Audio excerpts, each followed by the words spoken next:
बावजूद हमारे non defence personnel हैं, सिविलियन लोग हैं, उनका सम्मान करना है। तो इस सिलसिले में सबसे पहले तो मैं ये कहूँगा कि मुझे छोटी सी चीज़ हूँ, मैं एक नाचीज़ को यहाँ चीफ गेस्ट के रूप में, महेंद्र जी की कृपा से यहाँ चीफ गेस्ट के रूप में मुझे बुलाया गया, उसके लिए मैं आभारी हूँ।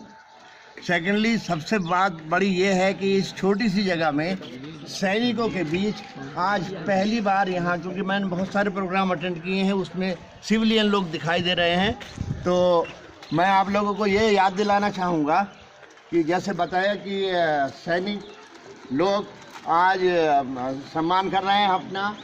थोड़ा सा 1971 की बात याद दिलाना चाहूँगा, जब इंडो पाक युद्ध हुआ था भारत और पाकिस्तान के बीच, जिसे हम विजय दिवस के रूप में मनाते हैं। उसमें मैं सिर्फ जो लता जी ने गाना गाया है कि याद उन्हें भी कर लो, कुछ याद उन्हें भी कर लो जो लौट के घर ना आए। मेरे वतन के लोगों ज़रा आँख में भर लो पानी, ज़रा याद उन्हें भी, क्या याद करो कुर्बानी, क्या है वो जो शहीद हुए हैं उनकी ज़रा याद करो कुर्बानी। तो मैं चाहूँगा अगर आप लोग मुझे इजाज़त दें तो मैं खड़ा ही हो जाऊँ।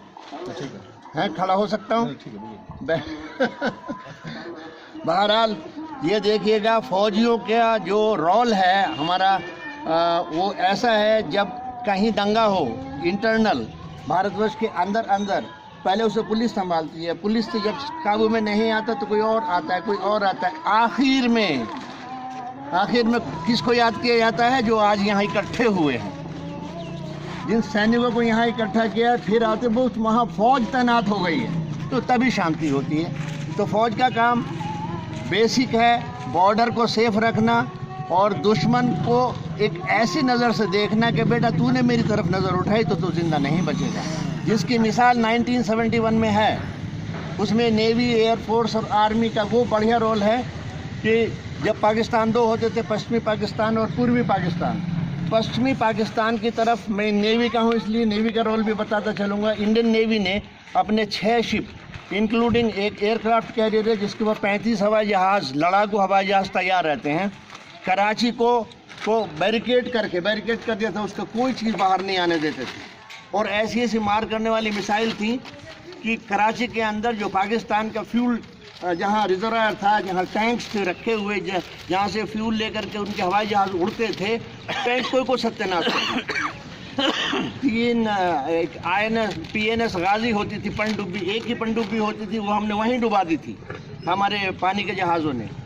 और 3 उनके पानी के जहाज़ डुबाए, 2 मर्चेंट शिप डुबाए कराची में ही। जब देखा पाकिस्तान ने, और उधर आर्मी जो है वो जनरल अरोरा के कमांड में पूर्वी पाकिस्तान, यानी कि जो आप जिसे बांग्लादेश कहते हैं, वहाँ आर्मी लड़ रही थी, इधर नेवी लड़ रही थी, और एयरफोर्स को अपना ऊपर से यहाँ गिराया वहाँ गिराया, उसको तो काम वो कर रही थी। तो नेवी ने जब पाकिस्तान का फ्यूल ईंधन ही ख़त्म कर दिया तो ये उड़ते उड़ते खबर पहुँची जहाँ अरोरा साहब पूर्वी पाकिस्तान से लड़ रहे थे। तो जब उनका खाना पीना उनके आर्मी का बंद हो गया, फ्यूल आना, तो वहाँ एयरक्राफ्ट आने बंद हो गए, तो आखिरकार वो 13 दिन का युद्ध था। 3 दिसंबर को शुरू हुआ था और 13 दिसंबर को ख़त्म हो गया था, 14 दिसंबर को। तो 13 दिन का ये पूरे संसार के अंदर एक सिंगल युद्ध है 2 देशों के बीच, जो 13 दिन के अंदर दुश्मन ने, मतलब हिंदुस्तान की हमारी फ़ौजों ने दुश्मन की ईंट से ईंट बजा दी, दांत खट्टे कर दिए और मजबूर कर दिया हमारे सामने हथियार गिराने के लिए। तो वहाँ के जनरल नियाज़ी होते थे, उन्होंने हथियार गिराए और समर्पण कर दिया हमारे आगे। तो उस दिन का जो इंस्ट्रूमेंट ऑफ डिफीट है, जो हथियार सरेंडर करने का एक डॉक्यूमेंट होता है, वो दिल्ली से जनरल मानेकशॉ थे, मेरे ख्याल से, मुझे ठीक, जनरल मानेकशॉ साहब ने उसको किस तरह से तुरंत भेजा और इन 2 जनरल के बीच में ये हुआ। वहाँ हम 93,000 ट्रूप्स को बंदी बना करके लाए थे।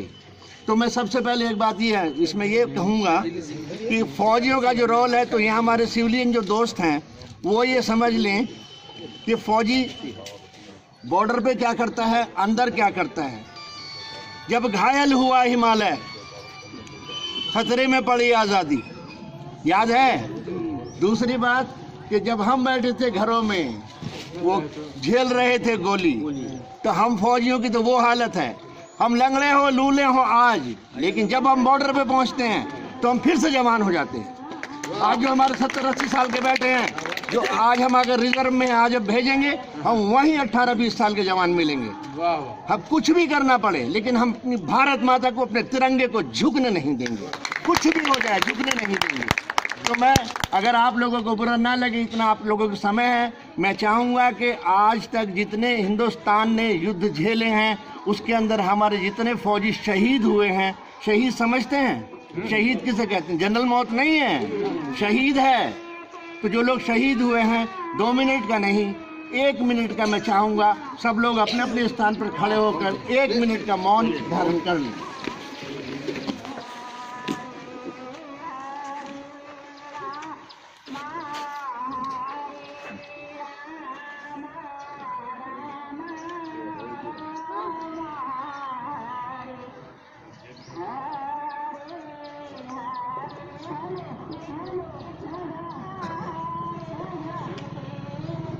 धन्यवाद।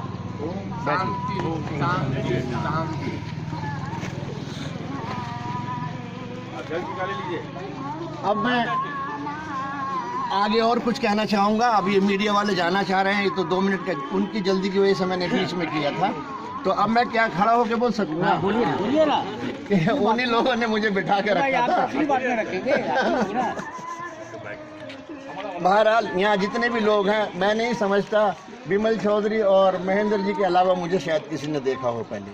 कोई है जो मुझे पहचानता है? पहचानने वाले। तो बहरहाल जहाँ तक सवाल है नए साल का, तो मैं सभी सैनिकों, सभी सिविलियन लोग जो यहाँ मौजूद हैं, उनको, उनके परिवारों को, उनके यार दोस्तों को, उनके संबंधियों को और तमाम हिंदुस्तान के फौजी और नॉन फौजियों को मेरी तरफ से बहुत बहुत शुभकामनाएं। जैसा अभी विमल चौधरी साहब कह रहे थे कि वो जिला सैनिक बोर्ड एक झोपड़ी में रखा हुआ था, ये महेंद्र जी और जिला दरभंगा की जो यूनिट है पूर्व सैनिक सेवा परिषद की, जिनके अध्यक्ष हैं, उनकी मेहनत का नतीजा है कि आज कलेक्ट्रेट की बिल्डिंग के अंदर एक कमरा मिला है उनको। मुझे आप लोगों ने, मतलब पूर्व सैनिकों ने 4-5 महीने पहले अपना वाइस प्रेसिडेंट चुना था, लेकिन कुछ टेक्निकल प्रॉब्लम्स आई, क्योंकि मैं यहाँ जिला दरभंगा का रहने वाला नहीं हूँ, दिल्ली का रहने वाला हूँ। इस कारण वो कल लाल साहब के पास वापस कर दिया गया, जो समस्तीपुर के रहने वाले हैं। लेकिन इन लोगों का कहना है कि पेपर में तो वो हैं, लेकिन काम आप ही को करना है। वही कारण है कि ये यहाँ भी मुझे खींच के लाए, और अभी चंद दिन पहले उसमें क्या था, वो 18 तारीख को वहाँ भी मुझे ले जाके स्टेज पर उन्होंने जाकर पटक दिया था। तो मैं यही चाहूँगा कि अगर महेंद्र जी के लिए वो सुन नहीं रहे हैं, मगर मैं कहूँगा जब वो आ जाएंगे तो बता दीजिए, उनकी जो एक्टिविटीज़ हैं, जो वो अपने ज़िले के लिए, पूर्व सैनिकों के लिए और सिविलियंस के लिए कर रहे हैं, जो जितने वो फेमस हो चुके हैं, अगर आप लोगों को मेरी बात गलत ना लगे तो कोशिश कीजिए कि कल को इन्हें विधायक बनाइए, उनको टिकट दिलाइए, विधायक बनाइए।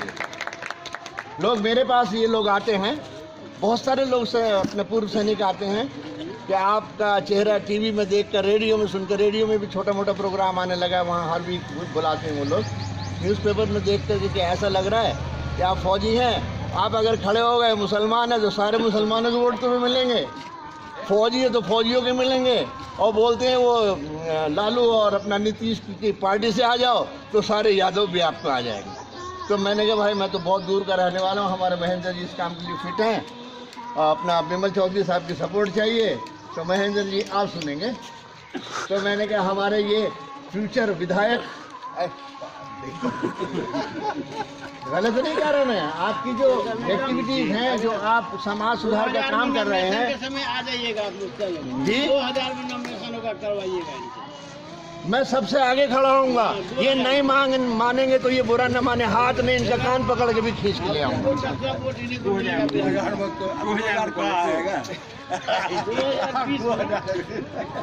2020 इतिहास के पन्नों में उलझ गए। नहीं, इतिहास के पन्ने में उलझना भी चाहिए, और मैं चाहूँगा कि जो फ्यूचर में, भविष्य में जो यहाँ लोकल इतिहास होगा, उनमें महेंद्र जी का नाम स्वर्ण अक्षरों से लिखा जाए। ठीक है, बहरहाल मैं लंबी चौड़ी तकरीर करने के मूड में नहीं था, ना मुझे ये पता था कि यहाँ कितने लोग होंगे, और मैं मुझे काहे के लिए बुलाया गया, मुझे ये भी नहीं पता था कि मैं चीफ गेस्ट हूँ। हाँ, एक दिन और किया था इन्होंने, बोले मेरे साथ, हमारे साथ एक कप चाय पी लेंगे, याद है? वहाँ डीएम की बिल्डिंग के अंदर पीछे एक हनुमान मंदिर है। मैंने कहा आ जाएंगे। हम एक लड़के को लेकर चाय पीने आए, वहाँ बोले जी आज से आप हमारे वाइस प्रेसिडेंट हैं और महासंरक्षक खाएंगे, तो वहीं साइन करा दिए। तो ये धोखे से बुलाते हैं, आज भी धोखे से बुलाया है। लेकिन ये धोखा नहीं गिना जा सकता। ये धोखा पब्लिक के लिए, लोकल जनता के लिए काम का है, समाज सुधार का काम है, कीजिए। लेकिन अगर आप मुझे सारी बात बता के बुलाएंगे, मैं तभी भी आऊँगा। या धोखे से बुलाओ, चाहे अच्छी तरह बता के बुलाओ, मैं आऊँगा ज़रूर। बहरहाल मेरी तरफ से सभी लोगों को नए साल की एक बार और शुभकामनाएं, और फौजियों का काम मैंने याद दिलाई दिया। अगर खुदा न करे कभी फ्यूचर में फिर ज़रूरत पड़ी तो हम फिर वही 18 साल के होकर के भर्ती हो जाएंगे बिना रजिस्ट्रेशन के, और जाके फिर लड़ेंगे। लेकिन अभी किसी ने कहा था कि पाकिस्तान में जान कहाँ है हमसे लड़ने के लिए, कोई कह रहे थे, ये बिल्कुल सच बात है। पाकिस्तान हमारे लिए वो तो 13 दिन का युद्ध था। मैं बताता हूँ, मुझे आप बनाइए ना एक बार तीनों सेनाओं का चीफ, मैं 4 घंटे नहीं लूँगा, पाकिस्तान का नाम नहीं लूँगा। इसी के साथ धन्यवाद।